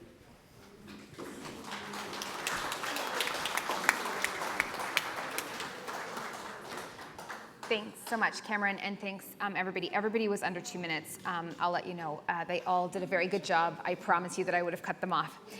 Okay, what you have up on your screen is if you have a smartphone and you're able to take a picture, there's a phone number, 416-393-3030. There's also a TTY relay service, 1-800-855-0511. There's an email, accessibility@ttc.ca, as well as you can write and mail a letter, sort of the old-fashioned way, 900 Yonge Street, first floor. There's also the ACAT information. 1900. Oh, sorry, 1900 Yonge Street. What did I say? 900. Oh, thank you, 1900, I apologize. 1900 Yonge Street, first floor. And then also the ACAT information, ACAT@ttc.ca. Friends, I'm gonna ask that we just lower our voices because there are folks who are still listening, and we're just gonna get through a few more pieces and then I'm gonna release you. But I have your attention until 9 o'clock, so just wait one more second. No, just to make sure that everybody hears the information. The phone number for ACAT is 416-393-4111. And then also there are folks in the room who can take some of your questions and comments, especially some of the customer service issues. There are some folks in the room who can do some listening after the event. If you have a question in the room that did not get answered, or you put your hand up and you were not able to get that question answered, I will stick around and I'm happy to receive your questions and I can pass it along the team. There's also more of the extra blue cards if you wanted to write your question down quickly and hand it in to any of the volunteers. There's a volunteer here with the blue cards on the side. And so any of the staff in those bright green t-shirts, or myself, or any of the people that are here on the panel will take those questions from you. And all of that will be listed on ttc.ca/accessibility. And I would imagine give us a week or two to get back to those questions. A little bit longer. Okay, so give us a couple of weeks to get back to those questions. But you will, there's probably a lot of questions that'll come through, but you will receive the feedback to those questions. We really appreciate that you've taken the time to be with us tonight. I know that it's frustrating when you've got something to say and you didn't get a response, but the team is committed to responding to you, and I really do appreciate the folks who did speak and sort of followed the traffic directions in the room of this forum. I really want to thank our interpreters and our closed captioners and all of the staff and all of the people who are here who supported this event. Also Live Media, who's been here making sure that it got online, and that all of these people were working together to make sure that, that this event happened. I also want to let you know that all Wheel-Trans customers who require a trip home should have received a colored card, either red, green, blue, or yellow when you registered. If you haven't received that card, it's fine. Wheel-Trans will still arrange a return trip home for you. Don't worry. The designated waiting areas have been set up with signs that match the color of your card, as shown on the slide. Once you reach your designated area, arrangements will be made for you for your return trip. Please speak to any of the Wheel-Trans staff if you have any questions. We really, again, appreciate you. Thank you so much for spending the night with us. Also, if you're still tuned in online and you have questions online, you can just throw them into the chat for now, and we'll take a record of that chat box and ensure that all of the questions that were asked online get answered later. The quadrant information is up on the screen. If you have any questions, please speak to one of our staff. Thanks so much for being here, and thanks for all your thoughts and feedback.